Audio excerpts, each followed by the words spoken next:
And I think the next few sections are going to go more quickly because we're just talking about the impact of staffing on our schools, and we've already highlighted much of this. As I said, Chalk Hill is our upper elementary that we would provide some math intervention, the addition of a 0.5 math plus the 0.2 district person. That we would reallocate as we look at the needs of our students. The enrollment in instrumental music is not as great, and we are finding burgeoning numbers on strings, and we would reallocate and add a 0.2 to our strings program at Chalk Hill to meet the needs there, but also decrease instrumental general music by 0.2. Been able to look at the current staffing just to move the former health teacher, who is a classroom teacher right now, that she would teach half the day in the classroom and half in the health curriculum. And currently there's a 0.4 librarian in addition to 1.0 certified librarian at Jockey Hollow. And we feel that Chalk Hill has as much of a need, and we're just reallocating internal resources between the schools. Jockey Hollow provide, again, a small amount of math intervention, required special education, reduce the music by 0.4, and that is based on student demand and student need. However, add 1.0 reading teacher to this school. If you look at our reading scores, we think that this is an area that would truly benefit our students at this level. At this school, we've reviewed our staffing, again, looking at every single position currently and not assuming that they're just going to stay, it's a rollover. We're saying, do we still need this level of resource at this time? And we feel that we can reduce the special education teacher by 0.5, the librarian's moving, and at this time we had a 0.2 teaching dean a student. It's 1 period a day. We pay a teacher a stipend to help out, and this was during the transition of Ms. Fernandez, who is, had moved to Jockey Hollow this year because of the reduction in force at the high school, and allowing her to continue some of the programs here at the high school. She is retiring at the end of December. We're all congratulate her wherever she is. Next year. I'm sorry. I'm only thinking 10, 11. No. Yeah, you're here for a while. But the shift in the teaching dean, it's a stipend that's moving. That's all it is. It's not a full-time administrative position. It is a stipend. I'm going to pause after Chalk Hill and Jockey Hollow. I don't know if there's questions. You want me to move on to Masuk? Keep moving on. Masuk. Maintain the same class sizes, and we're going to have to monitor this because there will be a small influx of students coming to the high school. Enrollment is going down, but we're getting a little bubble at the high school, and we're going to have to see how staffing goes in terms of doing those sections. We have our high school students enroll in classes February-March timeline, so we will watch as that enrollment process goes. Again, we talked about the teaching dean. Reducing music by 0.2 based on student enrollment in courses at the high school. Adding a 0.5 reading teacher to that reading, the 0.2 that we have, because we do have some struggling readers, and we do not want to have them graduate and still be struggling. So we have our commitment until they graduate to make sure that we're supporting them. We had a grant for a full-time life and drug counselor here at the high school. And it was funded through the town. The town had a matching piece.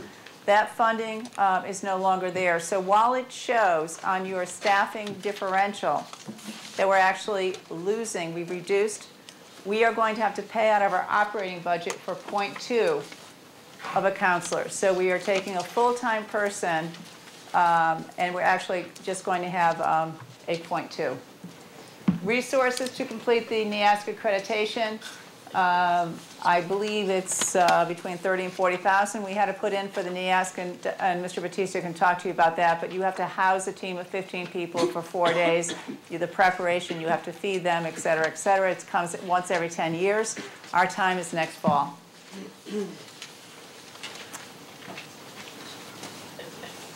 And I will just finish up, or would you like me to pause?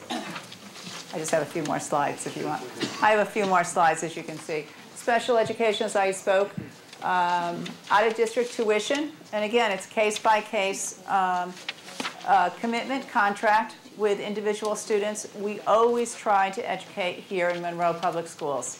We want to keep our students with us, but there are times that the needs could be so great that we can't meet their needs with our resources, and so we will pay for a tuition for that student.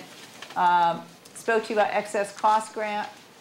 We don't expect an increase in our special education population, but over time, we're seeing, and not only our district, but across the state and the country, that students are coming with more severe needs. Autism is up, and some other issues that would qualify for special education, and those students need very specialized support. And so those are the kinds of issues in terms of special education that we are looking at. I talked about stimulus. It is here for next year, but I'm just forewarning that a year from now when I stand here, I'm going to say, and stimulus money is gone. So to give you a heads up that that is a very time-limited revenue source. In terms of technology, I mentioned to you the reconfiguration to provide one person who could go into the classrooms and support our teachers with the technology. If technology is in the classroom and it's not being used, it's wasted. So we want to make sure we're supporting our teachers because that helps our students learn. And the area of concern to articulate is in this current operating budget this year of 09-10, we do not have funds earmarked, designated, budgeted for our yearly upgrades for the infrastructure or educational technology, and this has been something that has ranged from perhaps $300,000 to $500,000 a year for the needs of the district. So we're living in a year for which we have no budgeted amount, and in this budget climate, it is not in there for the following year. So that is something that in the past the board has used a leasing program. It is something that needs to be discussed of how we can best meet that need. But just to give you a heads up. And so as we look at this entire budget, and we'll peel away the layers of the onion over the next 4 workshops, and we'll get down to exact line items where more specific questions can be given.